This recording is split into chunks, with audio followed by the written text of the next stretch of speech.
परबतजरा जिला आफाद इउपिपिएलनि थामथि बोसोरारि जथुमाखौ दिनै 17 मार्च खालि कक्राझार जिला परबतजरा महकुमानि सिङाव थानाय देबिटलायाव इउपिपिएल राजखान्थि दोलोआ थामथि बोसोरसालिया जथुमा खुंदों।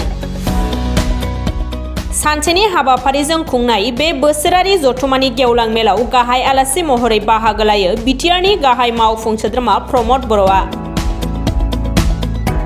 जथुमायाव बाहागो लानानै बिटिआरनि गाहाय मावफुं सोद्रोमा मुस्रि प्रमद बर'आ खौरांगिरिनि सिगाङाव मा फोरमायखो खोनासंनि।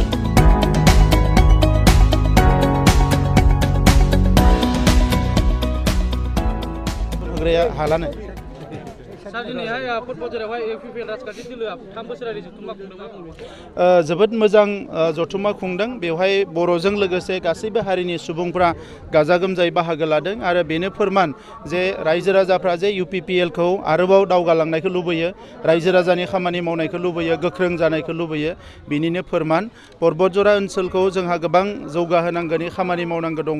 दा बेखौ जोङो आखायाव लादों आरो फैबाय थानाय समाव परबतजरा ओनसोलनि स्कुल बे ओनसोलनि बायदिसिना जेंनाफोरखौ बोस्रांनो थाखाय जोङो गोबां बिथांखि लादों आखायाव आरो इउपिपिएल हान्जा हिसाबै जोंनि जिखिनि मावथिफोर बिथांमोनाबो बे ओनसोलनि जायखिजाया जेंनाखौनो सुस्रांनो थाखाय हाबाफारि लागासिनो दङ।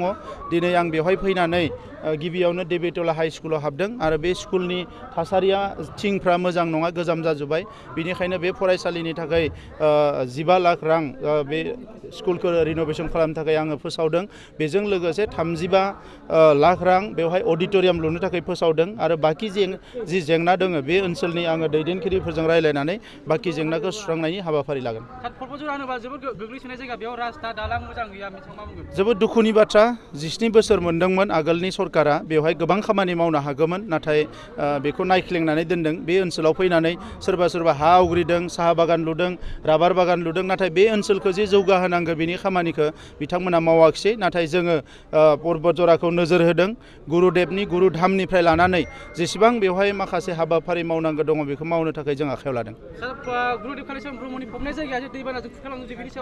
जोङो बिनि थाखाय माखासे अल्टारनेटिभ हा नायगासिनो दङ आरो गुरुदेबनि रुपानि मुर्ति गायसननाय बे हाबाफारि आवगायगासिनो दङ आरो बाखि जिखिनि बिथांनि फबनाय जायगा बेखौ समाधि बेखौ मोजां बानायनो थाखाय जोंनि सरकारा अलरेडि फैसा सेंसन खालामनाय दङ। जों बेखौ थाबैनो मावगोन। अलरेडि बिनि प्रसेसा जागासिनो दङ। अलरेडि कलेज गंजि कलेजा जानायनि लामायाव, बाखि हायार सेकेन्डारि हाइ स्कुलफोरखौ जों खालामनो थांगासिनो दङ। बिनि थाखाय आसाम सरकारजों जोङो रायज्लायगासिनो दङ। बियो थाबैनो जागोन।